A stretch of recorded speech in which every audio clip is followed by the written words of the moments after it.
सर्वपक्षीय कृती समितीने प्रीपेड मीटर सक्ती रद्द करावी या मागणीसाठी आज शुक्रवारी महावितरण कार्यालयावर मोर्चा काढत ठिय्या मारला। तर प्रीपेड आदेशाची ही होळी केली आहे। जर स्मार्ट मीटर सक्ती केल्यास कार्यालयावरती मोठ्या प्रमाणात मोर्चा काढून कार्यालय बंद करण्याचा इशारा आंदोलकांनी महावितरणच्या अधिकाऱ्यांना दिला।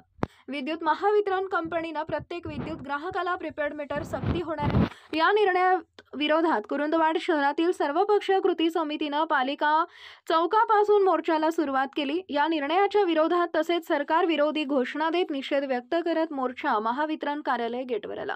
आंदोलकांनी गेटवर ठिय्या मारला। यावेळी तानाजी आलासे, शिवसेना तालुका प्रमुख संजय अणुसे, अभिजित पवार, राजू अवळे, विश्वास बालीघाटे, दयानंद मालवेकर, रघु नाईक, महिपती बाबर, रमेश भुजुगडे, रामचंद्र मोहिते आदींनी स्मार्ट प्रीपेड मीटर बसवणं विरोधात आक्रमक भाषण करत विरोध दर्शवला। त्यानंतर महावितरणचे मुख्य कार्यकारी अभियंता विनोद मंदरे यांनी निवेदन स्वीकारून आपल्या भावनांना वरिष्ठांना कळवण्याचं आश्वासन दिलं।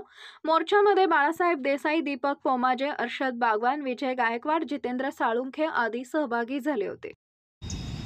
मीटरचे ज्यांचे चार्ज संपलेला आहे ते बंद पाडणार, मग तुम्हा कर्मचाऱ्यांचं काम काय इथं तुमच्यावर देखील घाला येऊ शकतोय। जे जे डेली विशेषवर घेतल्यात कामगार त्यांच्यावर देखील उपासमारीची वेळ येऊ शकते। म्हणून मी म्हणतो आमच्या सोबत तुम्ही देखील आमच्या आंदोलनामध्ये सामील व्हावं ही अशी एक विनंती सर्व कर्मचारी आणि अधिकारी वर्गाला मी करतो। आणि अधिकारी वर्ग यापुढे आमचा मोर्चा असू दे, आंदोलन असू दे, ह्या सर्व आंदोलनांना आणि मोर्चाला तुम्ही सहकार्य करणं फार गरजेचं आहे हे मात्र तुम्ही लक्षात ठेवावं। जून पावसाळ्यात महापडत असत्या, उन्हाळ्यात प्रदूषणाची असत्या, त्याच्यात एक भर झाली की हे प्रीपेड मीटरचे साहेब आमच्याकडे साहेब पैसे ते प्रीपेड मीटरला काही साधा खर्च येणार नाही। एक 100 रुपयाचं बॅलन्स मोबाईल करायचं म्हणजे आम्ही खालीवर बघतो तुमचं हे प्रीपेड मीटरचं येईल 2-3 हजार महिन्याला घालायचं। कुठलं शेतकरी येणार, हर एक मोठे शेतकरी घालतील।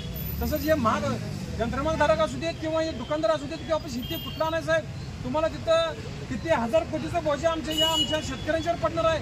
आणि असं जर तुम्ही शेतकऱ्यांच्यावर तुम्ही गमवावं लागला तरी शेतकरी एकदा कवळ्याचे तुम्हाला राहणार नाही। काँग्रेस पक्ष शरदचंद्रजी पवार पक्षामार्फत आम्ही या आंदोलनाला पाठिंबा देतो व उद्याच्या काळात जे आंदोलन उभा राहिले स्मार्ट मीटरच्या विरोधात हे जन आंदोलन असेल याची दखल या ठिकाणी वीज वितरण स्वस्त मिळाली पाहिजे।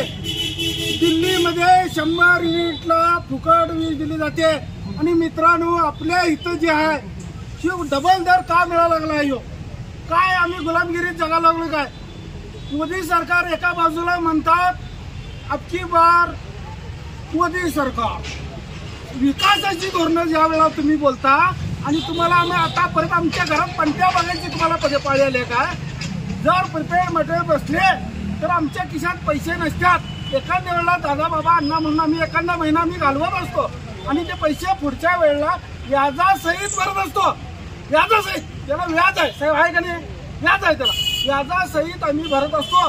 पण ते तुम्हाला नको झालं। प्रीपेड मीटर बसवण्याची घाट ज्यांनी घातलाय त्या देवेंद्र फडणवीस सरकारने कुठल्या योजना त्या सगळ्या फसव्या आहेत लोकांना साहेब, कुठल्या एका गटाची एका हिची नाही, फक्त आम्ही शिष्टमंडळ साहेब तुम्हाला घेऊन भेटायला आलोय।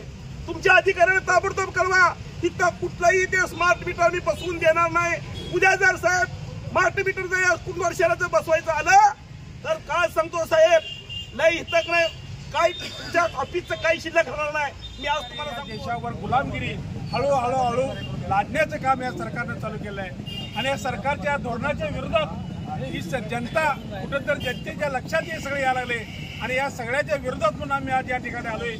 साहेब आमची एक विनंती आहे की स्मार्ट मीटर कुरुंदवाड असू दे, कुरुंदवाड परिसर असू दे, शिरोळ तालुका असू दे, कोल्हापूर जिल्हा असू दे, या ठिकाणी कुठेही बसवण्याचा जर आपण प्रयत्न केला तर या ठिकाणी तुम्हाला कडाडून विरोध केला जाईल।